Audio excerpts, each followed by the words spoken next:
Hello and welcome to the December episode of Spartan Sports Central, the final episode of 2019. We welcome Stafford head boys basketball coach David Montano, Stafford head girls basketball coach Mark Spivey, and Stafford head football coach Ken Savanah.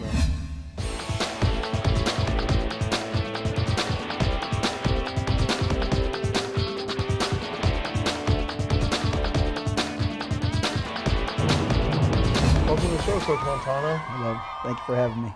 Yeah, it's very nice to have you, and you come here on a high note. You guys are 10-1 on the season.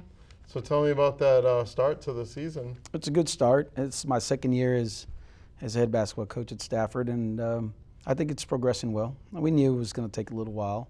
Different scheme, different type of expectations. So we're off to a good start. We're a little bit ahead of the game than we were last year.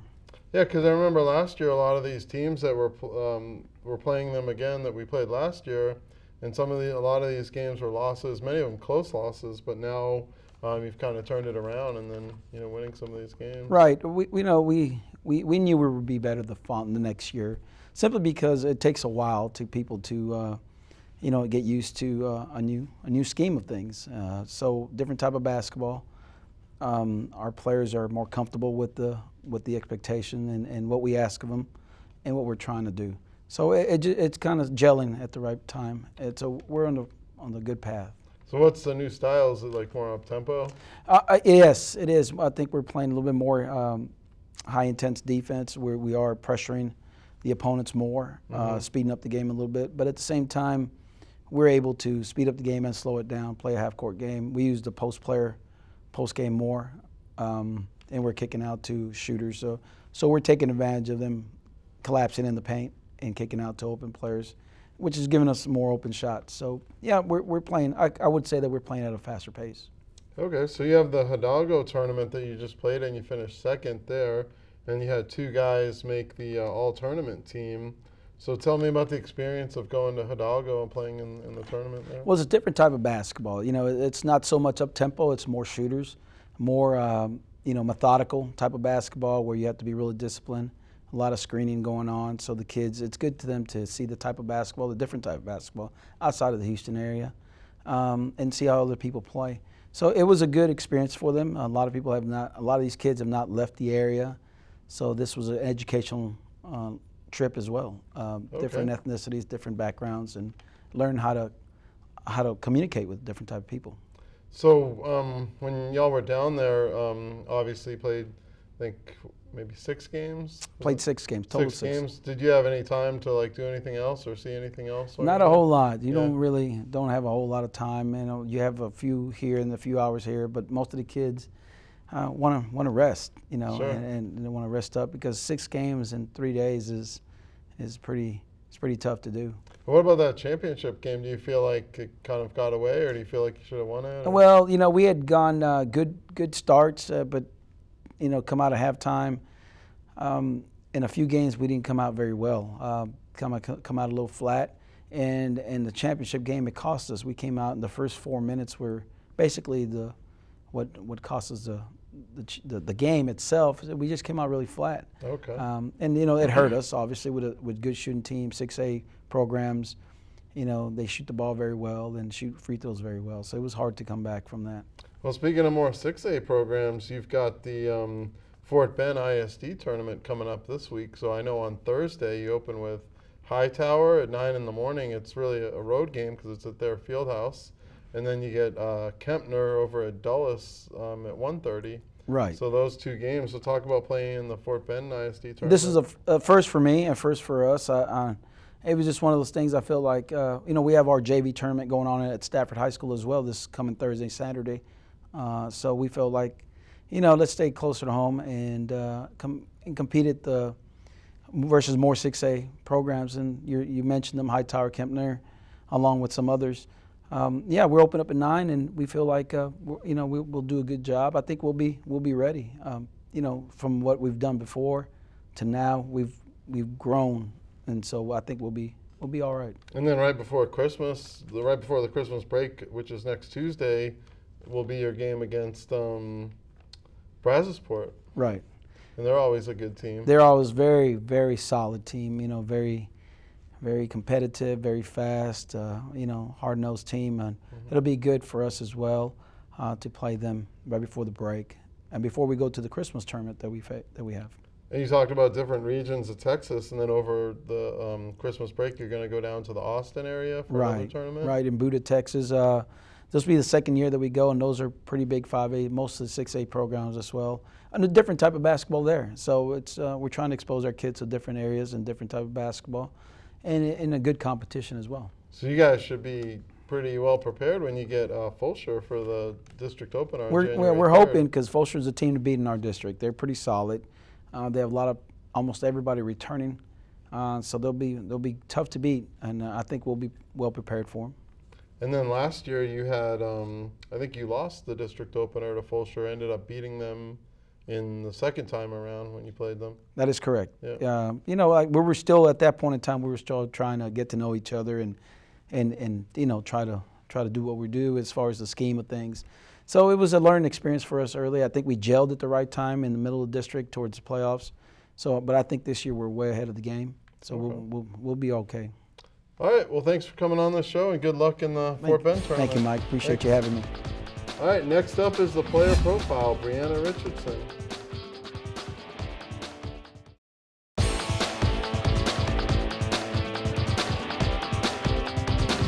Welcome back to Spartan Sports Central. Brianna Richardson was an all-district basketball player last season for the Stafford Lady Spartans. Ray Milano has this exciting report on this dynamic player.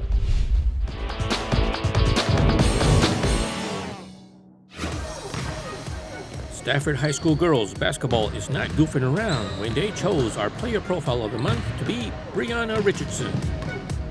The captain and true leader is not only scoring points, but leading her teammates to victories. She is a workhorse. She loves the game. She's a gym rat. She is someone who will give you 100% the entire time she's on the court, whether it be practice or game. She will be able to lead her teammates to victory and console them in defeat. She is just the model basketball player for our school. The expectations for myself is I really enjoy getting to the basket and being able to see my teammates when I drive in. I also think I'm pretty good at mid-range jumpers, so I push myself to hit a certain amount of game and make a certain number of layups a game as well.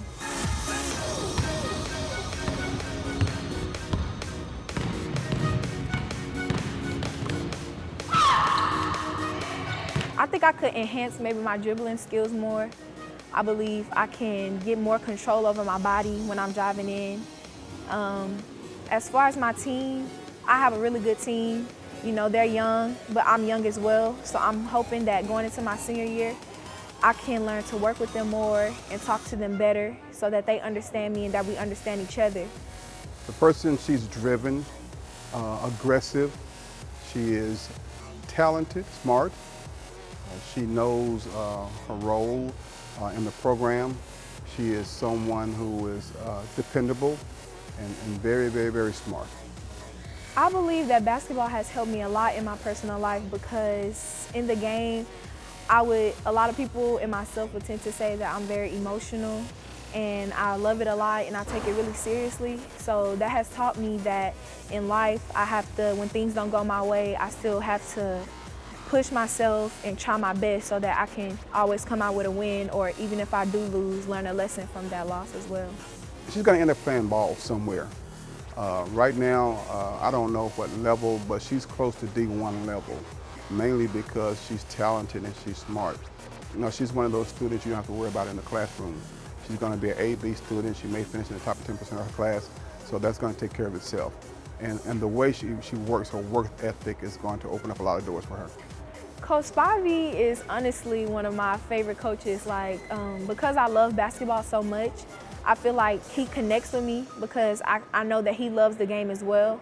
So he teaches me how not only to have the skill of playing basketball, but how to be a good person while playing basketball. I would say he wants me to just motivate my team, push them to be the best that they can be while also pushing myself. So I would say that motivating my team and just being an overall good leader. her tenacity speaks for itself. She has that never die attitude. She has developed her game, worked on her jump shot. Her defense is really, really good. Compared to where she was when she started for me as a freshman, she's head and shoulders above where she was then. My expectations for myself is that I will score 20 to 25 points a game at least. The expectations for my team, I ask that we all learn how to work together and that they know that at the end of the day, win or lose, that we're all a family. And overall, I really want us to win district first place. And I really want to go to state, and I believe that with this team, we can get it done for sure. For Spartan Sports Center, this is Ray Molano. Thank you, Ray. That was a great segment. We look forward to big things from Brianna this season. Next up is Coach Savanah and a wrap on the 2019 football season.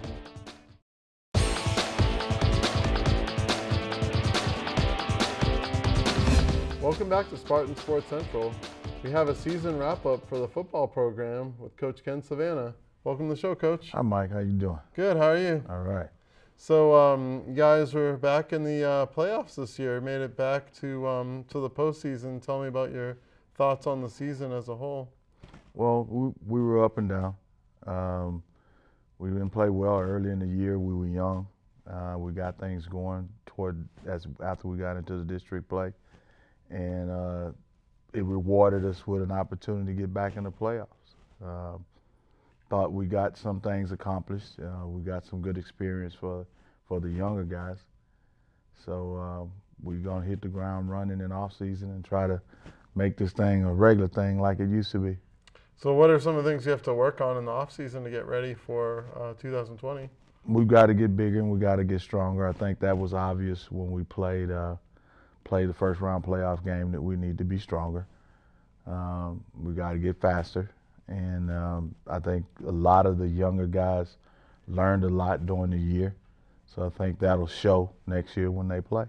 Okay, so we're going to shake up the schedule a little bit. Tell me about the non-district opponents you have scheduled. Well, right now, I mean, a lot of this could change. It just depends on realignment. But we're looking at opening with Angleton. And we'll keep Port Lavaca and Belleville on the schedule, and then week 4 is still kind of up in the air. We've got Sealy, we've also got Silsby. Oh, okay. So we got and they're still in the playoffs, aren't they? Yeah. Well, Silsby got eliminated this past week. Oh, okay. Yeah. Okay. So you've got some guys signing on next week? Yes, on the early signing period is Wednesday, the 18th. Okay, who's going to be signing? So we've got DeBari Hawkins, who's signing with University of Louisiana Lafayette. Marcus Smith, who's signing with SMU. Robert Wooten, who's right now he was lock, stock, and barrel in Missouri, but after Coach Odom got dismissed, he's kind of wavering a little bit. And then we got Cameron Peters, who's going to go to UTSA. Okay, and then is Sterling Riles still thinking about? Sterling's still up in the air. He's taking a visit to New Mexico State first part of January. Okay. And then I know U of H is coming back in to talk to him some point this week. Okay. So we'll see what he does. Okay, so that's so as far as signing, you got 4 kids going to Division I schools, possibly a 5th kid. Right. So that's pretty special for one team. Yeah, we've been fortunate ever since we've been here. For the 7 years I've been here, we've had kids get out of here, go to schools, Division I programs, had kids get out and go to the NAIA programs and be successful once they got there. So we've been really fortunate. Okay. And then anything else you're going to work on during the off season? Like there's the 7-on-7 and some of these other things? Yeah, I think, we talked about this last year. We plan to participate in some team camp stuff on a 7-on-7. That gives the kids an opportunity to go, one, to the campus where the tournament is being held, and that gives coaches an opportunity to see them. So it gives them a little bit more exposure. So I think we're going to try to do that this year. And then there's a couple lineman challenges that the big boys are going to. So we've got a full off-season schedule. You know, we're gonna work and get after it. All right. Well, sounds great. Thanks, Coach. Thanks, Appreciate Mike. it. All right. All right. Well, next up is Coach Mark Spivey in the Stafford girls basketball program.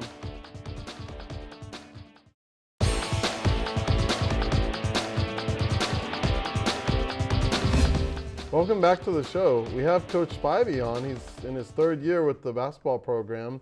He has Stafford off to another strong start. Welcome back to the show, Coach. Thank you, sir.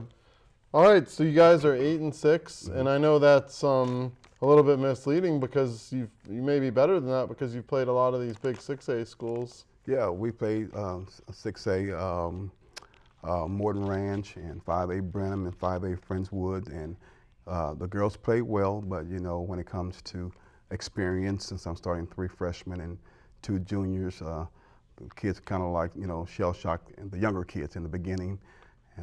First couple of minutes, you know, just trying to get them to settle down a little bit so we can play ball the right way. Okay, and then a lot of the schools that you played in the 4A schools, you've defeated. I know one of them was Houston Fur the other day, and a freshman, Anaya Williams, had a triple-double. Had a triple-double, and so I don't know if that's the first one, excuse me, in Stafford history, but it was pretty good to see, and she's really growing up on the floor. She's averaging around 13, 14 boards a game, and she's still raw, so the game is still kind of new to her. She's kind of adjusted to the speed a little bit, but she really broke out against Fur.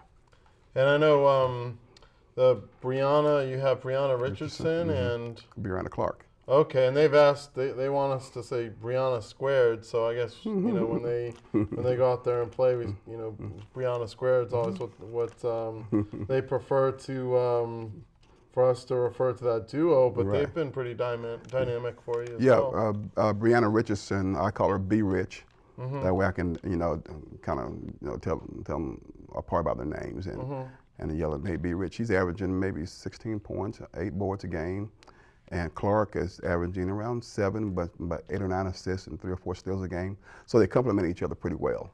Okay, so you were down in the bowling tournament, which was in Bowling, Texas. Right. It wasn't a bowling tournament, but it was in Bowling, Texas, and it was, the first game was a tough game. You guys lost to Brazosport. Right. After a good first quarter, it was Brazosport kind of, you know, dominated the game, but then the next 3 games, you go and win the next 3. Yeah, it's either feast or famine with these kids here, you know. Sometimes they are a little like deer caught in the headlights when it comes to playing good talent and or better talent than we're expected playing against. And they show up during parts of the games. You know, we may make a little run in third quarter, and then the next thing you know, we go back to some of the old habits we're trying to break. But other than that, once they find it, then they go with it. And the last 3 games, you know, we beat our district nemesis, Sweeney, for the first time in about 8 or 9 years, and that was good to see. But they're really grouping well together, getting to know each other's games and complementing each other pretty well. Now, Sweeney, you guys play them tomorrow night, but of course the show will have aired before the or after the outcome of that game. So you go to their place, but then you come back and have a matinee game at 3:15 next Tuesday against Houston Austin. So any thoughts on playing them? We just go out and just play the best way we can. Okay. And I call it playing ball the right way. And so getting these young kids acclimated to, you know, varsity speed is fun to watch. And I'm looking forward to get things from them in the future. And that's the best thing about this program. We're really, really young, and we got a great group of 8th graders coming over. So we should be pretty good for a long time if we play the game the right way.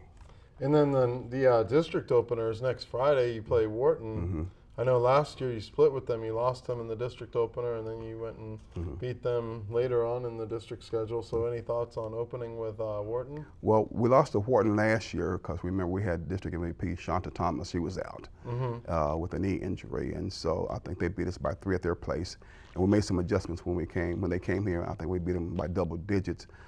They have experienced some growing pains. I don't know exactly who they have returning, but they had one kid who had NBA range.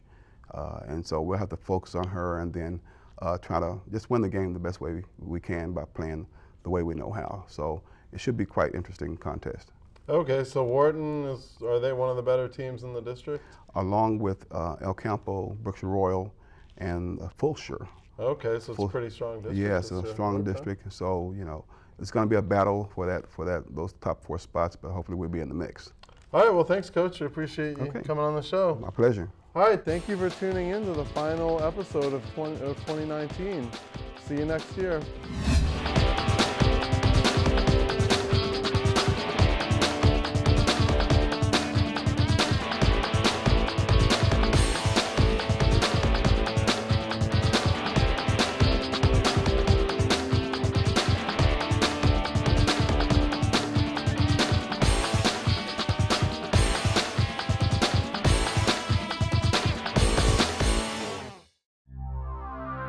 This program was produced on the Stafford campus of Houston Community College.